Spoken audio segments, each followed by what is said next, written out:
오늘 사사기 저랑 이제 9번째 살펴보시는 시간입니다.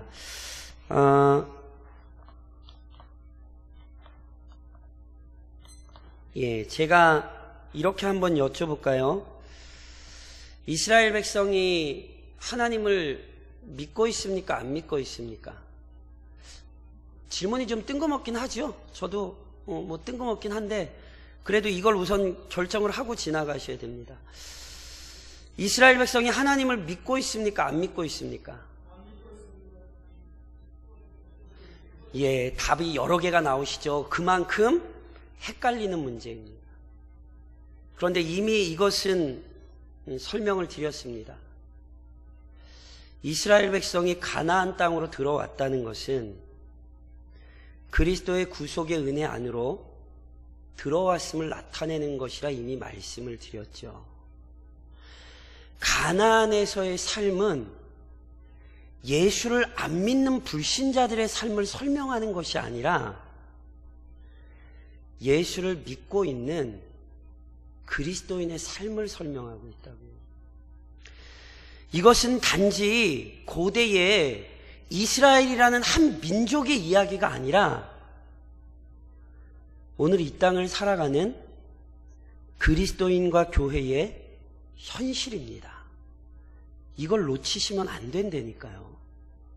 이걸 그냥 마치 이스라엘의 얘기인 것처럼 들으시는 건 지금 성경을 잘못 읽으시는 거예요. 아유, 답답한 놈들. 아유, 어쩜 이러고 살아. 이스라엘 보고 답답해하지 마세요. 오늘 교회의 현실을 보며 가슴을 치셔야 되는 얘기예요. 이것은 지금 남의 얘기를 하고 있는 게 아니라 우리 얘기를 하고 있는 거라니까요. 오늘 왜 시작부터 이 얘기를 하는 줄 아세요? 오늘 이제 저랑 이제 기드온에 대한 이야기를 살펴보실 텐데, 근데 기드온의 이야기를 직접적으로 들어가기 전에 그 배경이 너무 답답해요. 이스라엘의 상황이 어땠는가를 설명하고 있는데 그것 때문에 우리는 실은 가슴을 쳐야 돼요. 왜냐하면 꼭 누구 모습을 보여주냐면 오늘날 조국교회의 모습을 보여주고 오늘날 이 땅 위의 교회의 모습을 보여주기 때문에 그래요. 오늘 저랑 읽으신 6장 1절이 또다시 똑같은 문구로 반복이 되죠. 이스라엘 자손이 또 여호와의 목전에 악을 행하였으므로. 또 뭐예요? 또 악을 행해요. 죄는요, 우리에게서 그렇게 쉽게 끊기는 게 아니에요. 은혜 한번 받고 나면 죄 없이 살 거라는 착각 버리셔야 돼요. 기도 좀 세게 몇 번 하고 나면 나는 죄와는 상관없는 삶을 살 거라고 생각하시면 진짜 다시 한번 성경 읽어보세요. 이스라엘이 멍청하다 생각되세요? 이게 인생이에요. 인생은 끊임없이 죄의 유혹에 넘어져요. 그래서 하나님이 이번에는 누구 손에 넘겨주시냐 하면 미디안 족속에게 하나님이 넘겨주세요. 그래서 미디안 사람들이 이스라엘을 7년 동안 괴롭혔대요.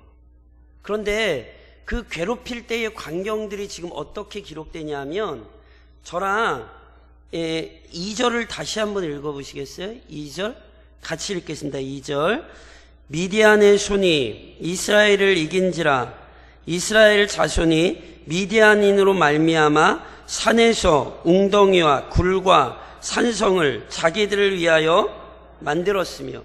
미디안이 이겼어요? 이스라엘이 이겼어요? 미디안이 이겼죠. 미디안이 이겨서 이스라엘이 어떻게 됐어요? 산속에 들어가가지고 굴 파고 살았대요. 이거는 피난처로 삼기도 했고요. 조금 이따 나오지만 곡식을 숨기기 위해서도 굴을 팠어요. 그러니까 무슨 얘기냐 하면 분명히 이스라엘은 하나님의 백성이고 하나님께서 그 땅을 차지하도록 허락하여 주셨어요. 그래서 이미 어떻게 명령하셨냐 하면 너희에게 각 기업에게 준 땅으로 들어가서 가나안 족속들을 철저히 멸하고 그 땅을 차지해야 되죠. 즉 하나님의 백성으로 능력이 나타나야 돼요. 하나님을 믿는 권위가 나타나야 되고 하나님을 믿는 거룩하고 순결한 삶들을 통하여 하나님의 영광을 드러내야 된다는 얘기거든요. 근데 지금 뭐 하고 있죠? 능력이 안 나타나요. 하나님을 믿는 능력이 안 나타나요. 그래서 누구한테 져요? 미디안한테 져서 자기 땅을 뺏기고 쫓겨 들어가고 있다고요. 그러니까 이 현실을 보셔야 돼요. 교회의 능력이 나타납니까? 성도로서의 능력을 나타내고 계시냐고요. 하나님께서 나를 부르신 부름에 응답하여 누구든지 날 보면 아, 저 사람은 하나님 믿는 사람으로 정말 능력이 나타나는구나. 우리 조국교회가 이 땅에서 능력을 나타내고 있는지 우리는 심사숙고해야 된다니까요. 뭘 잃어버렸냐 면 능력을 잃어버렸어요. 오히려 쫓기고 있어요. 쫓기고만 있나요? 저랑 4절을 한번 3절 4절을 같이 한번 읽으시겠어요?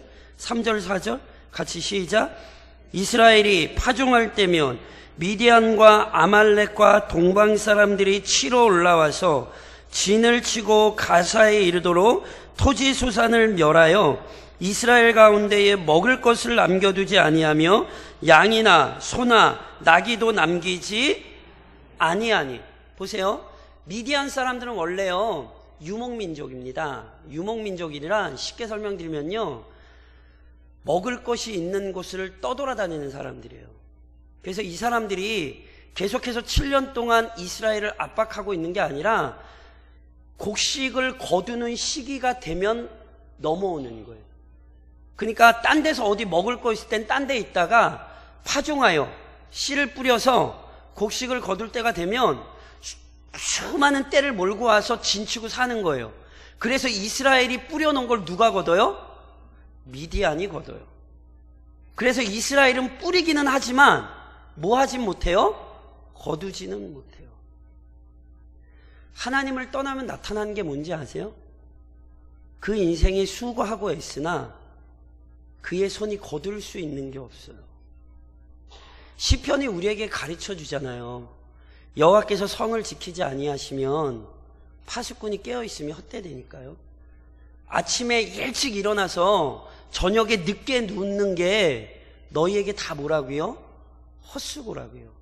그 말씀을 그대로 보여주죠. 열심을 내긴 해요. 수고하긴 해요. 그러나 그들의 손에 주어지는 것이 없어요. 열심을 내서 살긴 하지만 그의 삶은 언제나 허망하다니까요. 이게 지금 이스라엘 백성의 삶이에요. 그렇기만 한가요? 저랑 6절, 5절, 6절을 한번 같이 읽어보시겠어요? 5절, 6절 다시 읽으시면 이렇게 돼 있죠. 같이 읽겠습니다. 이는 그들의 짐승과 장막을 가지고 올라와 메뚜기 떼같이 많이 들어오니 그 사람과 낙타가 무수함이라. 그들이 그 땅에 들어와 멸하려 하니 이스라엘이 미디안으로 말미암아 궁핍함이 심한지라. 이에 이스라엘 자손이 여호와께 부르짖었더라. 보세요. 이스라엘이 어떻게 됐냐면 자기 땅에서 능력을 못 나타내요. 오히려 쫓겨다니며 살아요. 열심히 고생은 해요. 그런데 거두는 게 하나도 없어요. 그걸로 끝났나요? 미디안과 아말렉과 동방 사람들이 작심하고 이스라엘 땅에 들어와서 뭐 하려고 하냐면 멸하려 한대요. 누구를요? 이스라엘을요.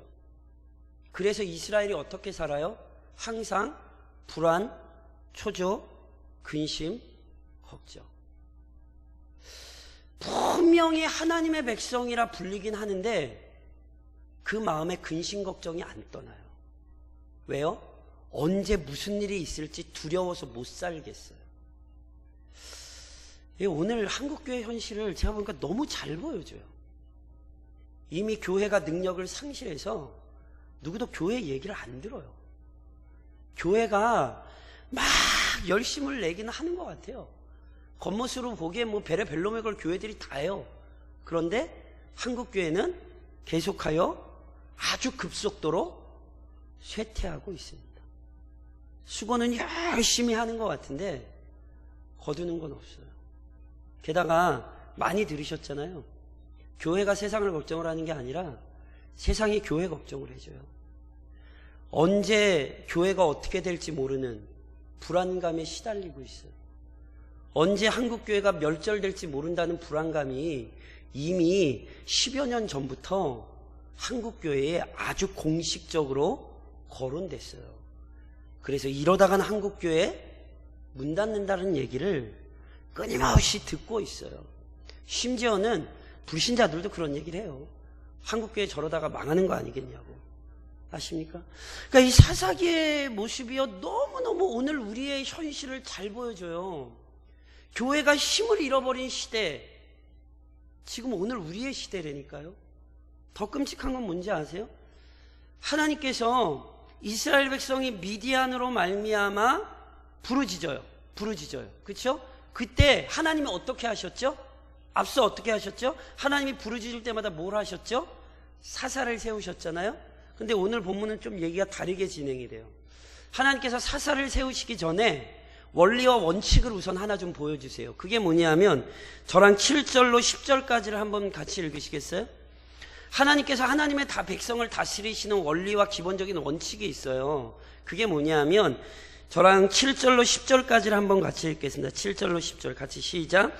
이스라엘 자손이 미디안으로 말미암아 여호와께 부르짖었으므로 여호와께서 이스라엘 자손에게 한 선지자를 보내시니 그가 그들에게 이르되 여호와께서 이같이 말씀하시기를 이스라엘의 하나님 내가 너희를 애굽에서 인도하여 내며 너희를 그 종 되었던 집에서 나오게 하여 애굽 사람의 손과 너희를 학대하는 모든 자의 손에서 너희를 건져내고 그들을 너희 앞에서 쫓아내고 그 땅을 너희에게 주었으며 내가 또 너희에게 이르기를 나는 하나님 여호와이니 너희가 거주하는 아모리 사람의 땅의 신들을 두려워하지 말라 하였으나 너희가 내 목소리를 듣지 아니하였느니라 하셨다 하니라.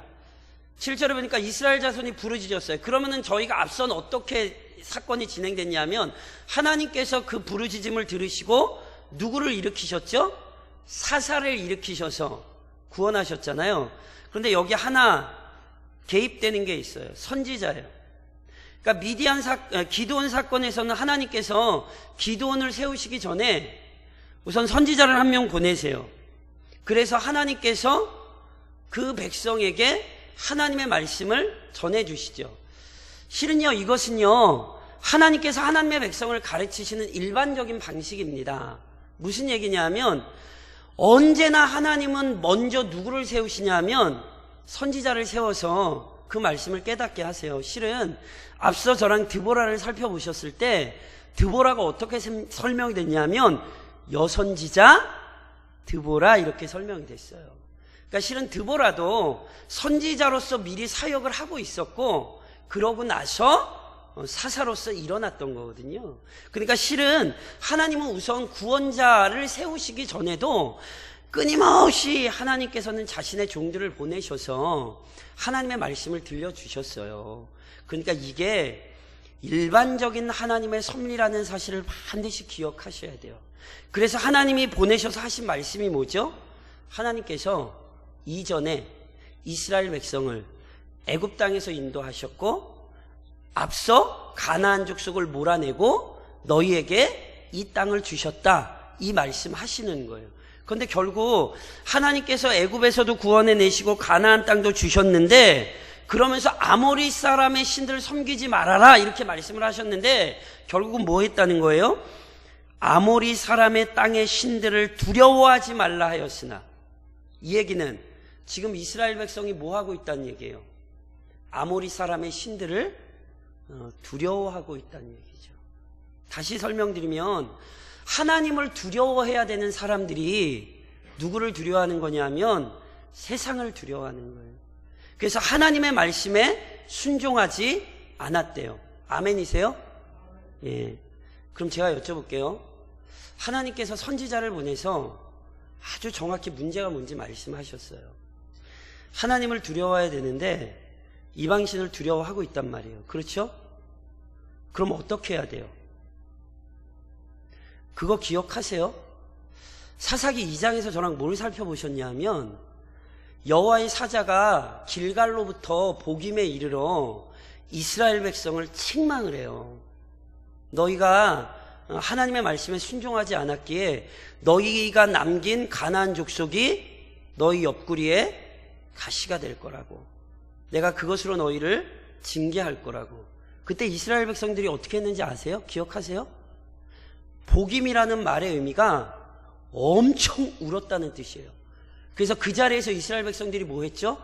여호와의 사자의 말씀을 듣고 엄청 울었어요. 기억이 안 나시죠? 근데 2장에서 저랑 봤어요. 근데 그때 이스라엘 백성이 울었던 게 진실한 회개의 눈물이 아니라 그냥 자신들의 인생을 한탄한 거예요. 아유, 우리가 어쩌다 이렇게 됐나. 아유, 우리의 인생이 왜 이렇게 됐나. 그냥 한탄을 한 거예요. 그래서 안 돌이켜요. 비참해요, 안 비참해요? 비참하잖아요, 그렇죠? 오늘 본문은 더 비참해요. 무슨 얘기인지 이해하시겠어요? 그때는 복음에 와서 여호와의 선지자가 경고했더니 뭐라도 했어요? 울기라도 했어요. 근데 여기는요, 반응이 없어요.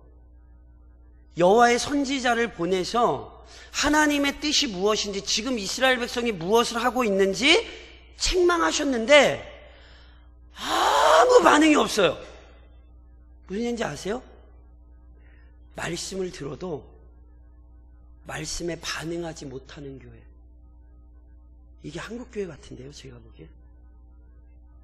놀랍게도 강단에서 끊임없이 하나님의 말씀이 외쳐지는데 성도들이 말씀에 반응을 안 해요. 그냥 평안하게 듣고 평안하게 돌아가요. 말씀이 있으면 뭐 하죠? 반응이 없는데. 예전엔 울기라도 했다니까요. 예전에는 가슴 아픈 신용이라도 했다니까요. 이제는 듣고 돌아가요. 아무 일도 없다는 듯이 그냥 가는 거예요. 예전엔 울었는데 이제는 울지도 않아요. 이 끔찍한 모습이 계속 나와요. 이게 지금 이스라엘 백성의 전반적인 모습이라면 놀랍게도 하나님께서 사사로 세우시는 사람이 누구냐면 기드온이에요.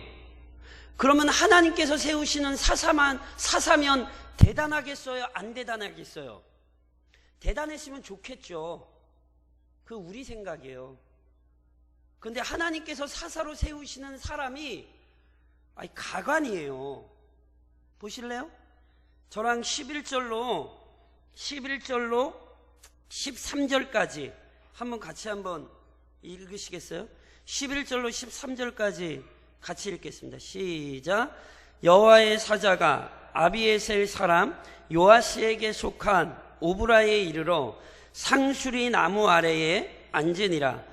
마침 요아스의 아들 기드온이 미디안 사람에게 알리지 아니하려 하여 밀을 포도주 틀에서 타작하더니 여호와의 사자가 기드온에게 나타나 이르되 큰 용사여 여호와께서 너와 함께 계시도다 하매 기드온이 그에게 대답하되 오 나의 주여 여호와께서 우리와 함께 계시면 어찌하여 이 모든 일이 우리에게 일어났나이까.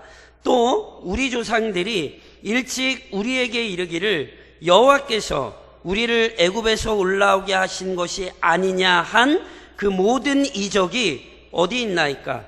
이제 여호와께서 우리를 버리사 미디안의 손에 우리를 넘겨주셨나이다 하니. 자 보세요. 이미 앞서 설명드린 것처럼 사사가 세워지면 세워질수록 이스라엘 백성은 죄를 떠나는 게 아니라 오히려 사사가 세워지면 세워질수록 이스라엘의 신앙은 더 깊은 수렁에 빠지고 있음을 사사기가 지금 설명하고 있다고요. 앞서 온니엘, 에훗, 드보라, 바락, 야일이라는 여인이 나오기까지 뭐가 늘어났죠? 고통당하는 연수가 늘어났다라고 말씀을 드렸죠. 그렇죠? 모압왕 에글론으로부터 시작해가지고 이게 그 구산 리사다임, 모압왕 에글론, 그 다음에 어디죠? 그 야빈, 계속 연수가 늘어나요. 근데 정말 끔찍한 건 연수가 늘어나는 게 문제가 아니에요.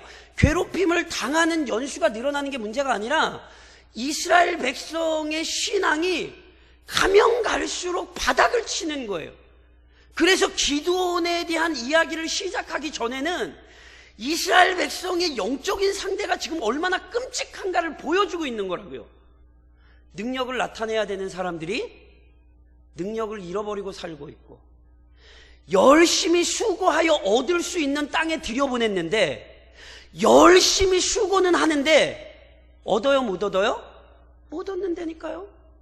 젖과 꿀이 흐르는 땅은 안식과 평안의 땅이에요. 히브리서 기자가 가나안을 뭐라고 표현하냐면 안식의 땅이라고 표현을 해요. 그러면 가나안 땅에 들어가시면 뭐가 넘쳐야 돼요? 평안과 안식이 넘쳐야 되잖아요. 근데 이스라엘 백성들이 뭐 하고 있다고요? 불안해서 못 살겠어요. 불안해서. 언제 미디안이 와가지고 자기들을 멸절시키지 몰라서 그 땅은 안식의 땅인데 불안해서 못 살게, 불안해서. 심지어 선지자를 보내서 하나님께서 말씀을 하시는데 그 말씀에 대해 아무 반응을 보이지 않아요. 회개를 하면 회개를 하든가, 하나님 말씀 듣기 싫다면 듣기 싫다든가, 아무 모습이 등장을 안 해요. 그 이스라엘의 전반적인 영적인 상태가 기록된 이후에 하나님께서 사사를 세우시거든요. 근데 사사를 세우신다면 우린 나름 기대하잖아요. 그래도 좀 믿음이 뭔가 있는 사람이 아니겠는가. 근데 아니라니까요. 기드온이라는 사람이 처음 등장을 하는데 등장하는 모습부터 이게 믿음이 있는지 없는지, 이게 하나님을 믿는지 안 믿는지 몰라요. 보세요. 오늘 기드온이, 여호와의 사자가 기드온을 부르기 위해 친히 찾아가요. 기드온이 하나님 저를 사사로 세워주시면 제가 용감, 이런 거 안 해요. 하나님이 그를 세우러 찾아가세요. 근데 하나님이 그를 세우러 찾아가셨을 때 뭐 하고 있는지 아세요? 기드온이 밀을 타작을 하려면 원래 타작마당에서 타작을 해야 되는데 타작마당은 성 밖에 널따란 들에 있어요. 그러니까 널따란 들에서 타작을 하다가는 미디안 사람이 보면 어떻게 해요? 뺏으러 올 거 아니에요. 그렇죠? 바보예요? 그러니까 그거 안 뺏기려고 성 안에 있는 포도즙을 짜는 틀에서, 이거는 포도즙을 짜는 틀은요 뒷마당에 숨겨져 있어요. 그리고 구덩이를 이렇게 파놓은 곳이기 때문에 충분히 가서 몸을 좀 숨길 수 있어요. 여기 밀을 타작한다는 게, 밀 타작해 보셨나요? 밀 타작해 보셨나요? 아, 이럴 줄 알았었습니다. 전 안 해봤습니다. 책에서 봤더니 여기 밀을 타작한다는 게 크게 뭐 타작을 하는 게 아니라 막대기로 조금 모아놓고 이렇게 타작하는 거예요. 그러니까 장면이 상상이 되세요? 양도 어마어마한 양을 하는 게 아니에요. 요 따시만 양을 막대기로 타작하면 숨어서 타작하고 있는 거예요. 얼마나 초라한 모습이에요. 이게 지금 누구의 모습이냐면 이스라엘의 모습이라고요. 나아가서 담대한 능력과 영광을 나타내야 되는 사람들이 고작 먹고 살기 위해 숨어서 막대기 가지고 타작하고 있다고요. 그러니까 이 장면 자체가 이스라엘의 모습을 보여주는 거예요. 근데 그 사람한테 찾아가서 여호와의 사자가 말씀하셨어요. 뭐라고 말씀하셨냐면 큰 용사여, 여호와께서 뭐라고요? 너와 함께 하시도다. 굉장히 복된 표현이죠. 여기에 강조점은 우리말로는 번역이 이렇게 됐어요. 큰 용사여. 이렇게 돼서 강조점이 큰 용사여 같은데 아니에요. 히브리어 원어는 순서가 거꾸로예요. 그러니까 무슨 말씀이냐면 여호와께서 너와 함께 하시니 아도나이 임머커 이렇게 돼 있어요. 깃보르 헤하일. 그러니까 제가 지금 순서대로 원문 순서대로 말씀을 드리는 거예요. 그러니까 우리말에는 큰 용사여 여호와께서 너와 함께 하시도다 이렇게 번역이 되어 있지만 말은 원래 천사는 그렇게 얘기하지 않았어요. 그걸 직접적으로 번역하면 제가 이렇게 번역이 돼요. 여호와께서 너와 함께 계시니 너는 큰 용사가 되라 이렇게 얘기하는 거예요. 그래서 강조점이 여호와께서 함께 하시니에 있거든요. 그러니까 여호와께서 함께 하시니라는 말을 듣고 기드온이 되받아치는 거예요. 오늘 저는 읽으신 본문의 13절에 이렇게 되죠. 기드온이 그에게 대답하되 오 나의 주여 여호와께서 우리와 함께 하시면 이걸 치고 나오는 거예요. 그러니까 큰 용사가 원래 강조점이 아니라 여호와께서 너와 함께 하셔 이 말에 강조점이 있는 거예요. 그랬더니 대번에 뭔 소리예요 지금. 여호와께서 우리와 함께 하시면 내가 지금 이러고 있겠어요? 이렇게 얘기합니다. 여호와께서 함께 하시면 도대체 우리 조상들이 우리에게 이야기했던 것처럼 하나님께서 그 크신 기적을 일으키신 것처럼 여전히 우리에게 그 크신 기적을 일으키고 있으면 내가 지금 이거 타작 조금 하려고 막대기 들고 숨어서 이러고 있겠냐고요. 이러고 지금 항변하고 있는 거예요. 이해하시겠어요? 그러니까 보세요. 분명히 여호와의 사자가 기드온에게 나타나서 하나님께서 함께 하신다라고 선언하시는데 기드온은 하나님께서 함께 하신다는 사실을 인정합니까? 안 합니까? 인정 안 하는 거예요. 하나님이 함께 하시는 뭘 하나님이 함께 하세요. 예전에 우리 조상들이 일찍이 우리에게 이르기를 무슨 얘기인지 아세요? 맞아요. 예전에 하나님이 그러셨죠. 우리 선조들 얘기 들으니 하나님이 예전에 은혜 주셨다 하시대요. 애굽에서도 이끌어내시고요. 가나안 땅 들어올 때 하나님이 기적 일으키셨다 하시대요. 근데 그 우리랑은 상관없는데요. 라는 얘기예요. 이해하시겠어요? 하나님을 알아요 몰라요? 하나님에 대해서 듣기는 했어요. 근데 뭐 하지 못했죠? 한 번도 하나님을 경험해 본 적이 없어요 지금. 이스라엘 백성이라 불리지만 하나님의 능력을 경험하며 살아본 적이 없어요. 그의 인생에서는 하나님의 역사하심이 경험된 적이 없는 거예요. 하나님은 언제적 하나님이에요? 예전의 하나님이에요. 저는 이 얘기가 왜 자꾸 한국교회 얘기 같죠? 한국교회 하나님이 이래요. 부모 시대의 하나님이에요. 1907년 평양 대부흥운동 때 하나님이시고요. 예전에 북한 땅에서 막 신앙의 자유 찾아 6.25 때 쫓겨 내려오셨던 아주 걸걸한 부흥사 목사님들의 하나님이시죠. 이제 더 이상 그런 하나님은 역사책에 나 있어요. 요즘 교회 학교에 계신 하나님은 그냥 과거에 계신 하나님 같아요. 예전에 하나님께서 우리 교회에 이렇게 역사하셨대요. 하나님께서 교회에 이런 은혜들을 주셨대요. 저는 교회에서 이런 청년들 많이 만나봤어요. 하나님에 대해 듣기는 들었는데 한 번도 하나님에 대한 믿음의 경험을 가져본 적이 없어요. 그런데 그리스도인이라 불려요. 더 끔찍한 건 뭔지 아세요? 저랑 그냥 14절로 16절을 한번 읽어보시겠어요? 14절로 16절. 오늘 보면 14절로 16절에 보면 이렇게 되어 있죠. 같이 읽겠습니다. 여호와께서 그를 향하여 이르시되 너는 가서 이 너의 힘으로 이스라엘을 미디안의 소엔에서 구원하라. 내가 너를 보낸 것이 아니냐 하시니라. 그러나 기드온이 그에게 대답하되 오 주여 내가 무엇으로 이스라엘을 구원하리이까? 보소서 나의 집은 므낫세 중에 극히 약하고 나는 내 아버지 집에서 가장 작은 자니이다 하니. 15절까지만 읽겠습니다. 하나님께서요 기드온에게 오셔서 참 놀라운 말씀을 하신 거예요. 하나님께서 누구와 함께 하신다고? 너와 함께 하신다고 여호와의 사자가 그렇게 말씀하신 거예요. 그랬더니 기드온이 뭐래요? 아, 웃기는 소리 하지 마세요. 무슨 하나님이 함께, 나는 하나님을 경험해 본 적이 없다고. 그런 하나님 예전에 우리 조상들이 얘기했을지 모르지만 나는 그 하나님과 상관이 없다고. 도대체 그 하나님이 살아계시면 우리가 지금 이 모양 이 꼴로 살겠냐고. 그때 여호와의 사자가 다시 한번 말씀하시는 거예요. 그러니까 봐, 그 하나님을 경험하게 하기 위해서 너를 지금 부르시는 거야. 그러니까 네가 나가서 하나님의 능력을 보여. 내가 너를 보낸 것이 아니냐, 이렇게 말씀을 하시는 거예요. 그랬더니 기드온이 뭐래요? 아유, 관두세요. 나는 그런 거 못해요. 나는 작은 사람이에요. 겸손한 얘기 같습니까? 겸손하지 않은 얘기 같습니까?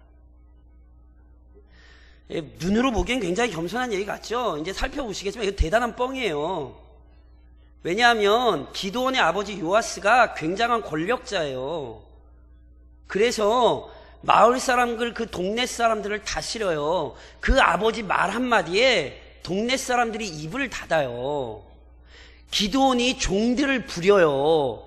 먹고 살 게 없는데 종을 부리는 집안이었다고 이해하시겠어요? 그러니까 지금 기드온이 하는 이야기는 진실이 아니에요. 기드온이 하는 이야기의 핵심이 뭔지 알아요? 뭔지 아시겠어요? 싫어요. 나 안 해요. 내가 그걸 왜 하는데요? 이거예요. 무슨 얘기인지 이해하시겠어요? 교회에서 신앙생활로 끊임없이 불러들이면 그렇게 반응하는 사람들이 있어요. 내가 그 일을 왜 해요? 내가 왜 그렇게 해요? 그냥 내비두세요. 저는요, 못해요. 못한다는 말이 굉장히 겸손한 말 같죠? 제가 누누이 말씀드리죠. 교회에서 얘기하는 헌신은 자기 재능 뭐 이렇게 다 뭐 들춰내서 뭐 다 바치라 이런 거 아니에요. 하나님께서 주신 것, 하나님께 되돌려드리라는 말이에요. 그런데 그러고 싶지 않아요. 왜요? 하나님에 대한 경험이 풍성하지가 않아요. 그러니까 하나님께서 네가 이 사명을 감당해야 돼 할 때 열심을 내고 싶지 않은 거라니까요. 제가 말씀드렸잖아요. 제가 교회 안에서 만났던 수많은 경험들이에요. 뭐냐 하면 예수를 믿기는 하겠지만 나는 그렇게 미치고 싶지는 않대요. 나는 예수를 믿긴 하겠지만 적당히 그냥 주일 한 번 교회 가고 이런 선에서 마무리를 해야지 그 이상을 나한테는 요구하지 말라는 거예요. 딱 누구냐 하면 기드온의 얘기예요. 그리고 실은 그런 성도들 저는 죄송하지만 많이 만났어요. 하나님을 섬기지만 그의 안에 열심이 없어요. 아, 이거 어떻게 해야 되죠? 지금 기드온 얘기하기 전에 성경이 이스라엘의 모습을 얼마나 적나라하게 드러내는지를 지금 좀 보셔야 돼요. 이게 진짜 하나님의 백성이 맞는지 의심이 든다니까요. 이게 진짜 출애굽해서 광야 40년을 지나와서 진짜로 불과 얼마 전에 그 강대한 가나안 족속을 쫓아낸 사람들인지 의심이 된다니까요. 의심이. 왜요? 하나님을 거부하고 있어요. 하나님의 부르심을 거부하고 있어요.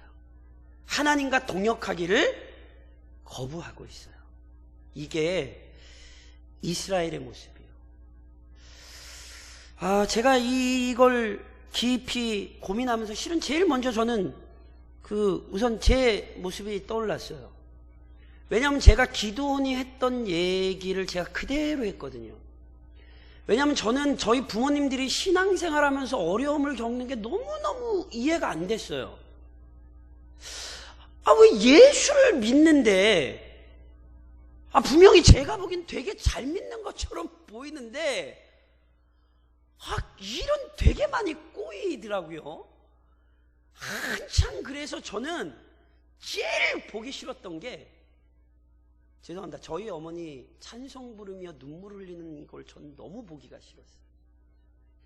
도대체 뭐가 감사한데요? 집안이 개판인데. 어? 도대체 뭐가 감사하고 뭐를 찬양하는데요? 기드온이 했던 얘기. 이전에는 하나님이 역사하셨을지 모르지만 그 하나님이 나와는 상관이 없다고. 그래서 제가 깊이 고민을 해봤어요. 도대체 문제가 뭔가? 도대체 문제가 뭔가? 우선 본문에서도 우리에게 보여주는 아주 중요한 단서가 하나 있어요. 그게 뭔지 아세요? 말씀의 권위가 우선 상실됐어요.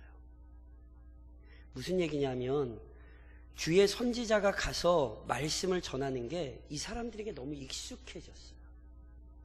그래가지고 선지자가 무슨 말을 하든지 더 이상 개의치 않아요. 하나님의 말씀에 순종해야 된다는 확신이 사라져버렸어요. 기드온이 이런 얘기 하잖아요. 여호와께서 살아계시면, 여호와께서 우리와 함께 하시면 우리를 어떻게 이렇게 내버려 두시냐고.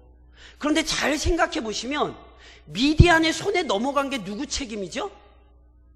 이스라엘의 책임이죠.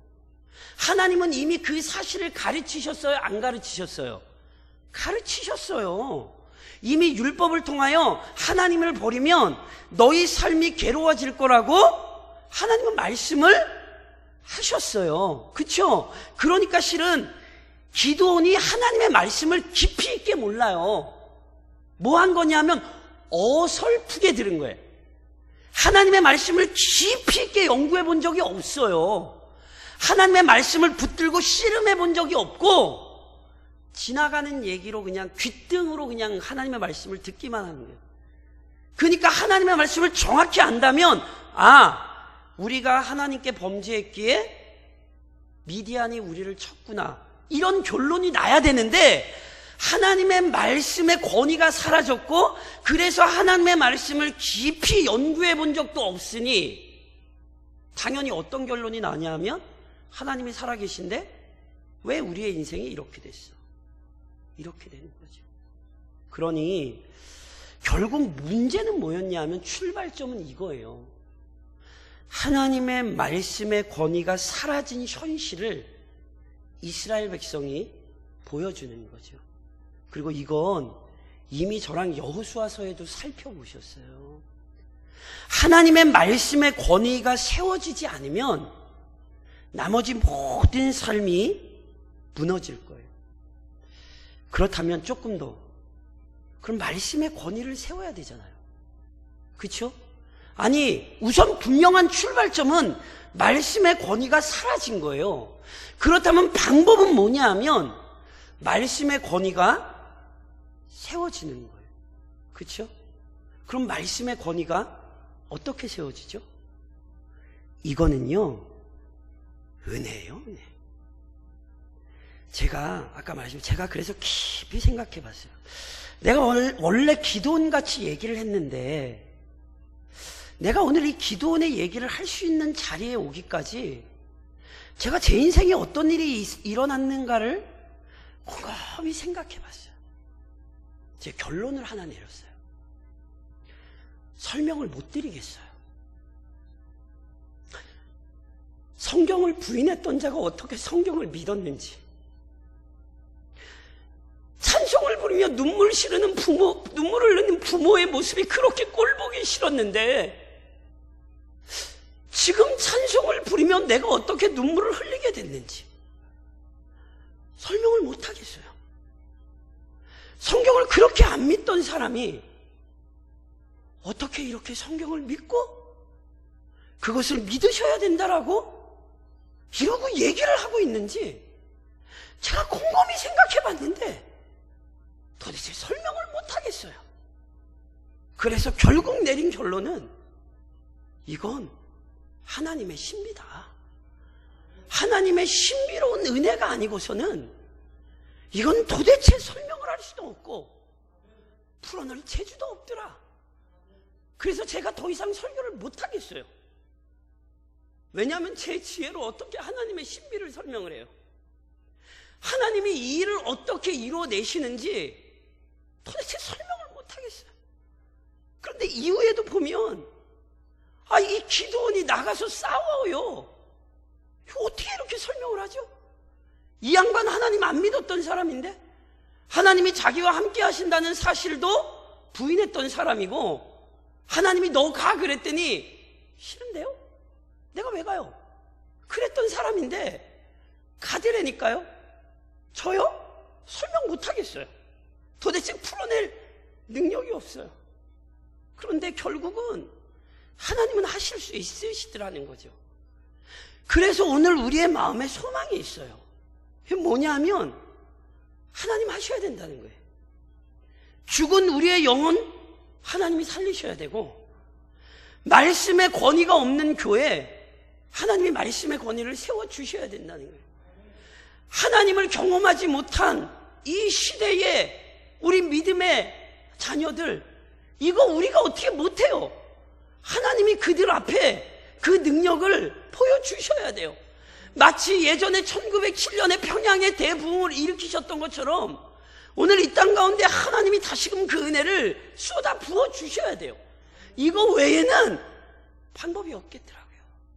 그래서 오늘 우리의 기도의 제목은 분명해요.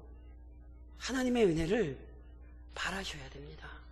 왜냐하면 하나님은 하실 수 있으니까. 성경은 분명히 그걸 설명하고 있는 거예요. 상황적으로 보면 너무 가슴이 답답한 상황인데 하나님께서 하시니까 이 답답한 상황이 뚫리더라는 거죠. 그러니 오늘도 개인적으로 어떤 답답함에 처해 계신지 알 수 없고 우리 교회도 어떤 상황으로 답답한 문제가 있는지 우리가 다 풀어낼 능력도 없으나 한국교회를 보며 조국교회를 보며 노예를 보며 답답한 일들이 참 많으나 그러나 하나님을 기대한다면 분명히 우리에게 소망이 있습니다. 그러니 이 저녁도 하나님 앞에 엎드려 그 은혜를 구하시기를 살아계신 주님의 이름으로 권면드립니다.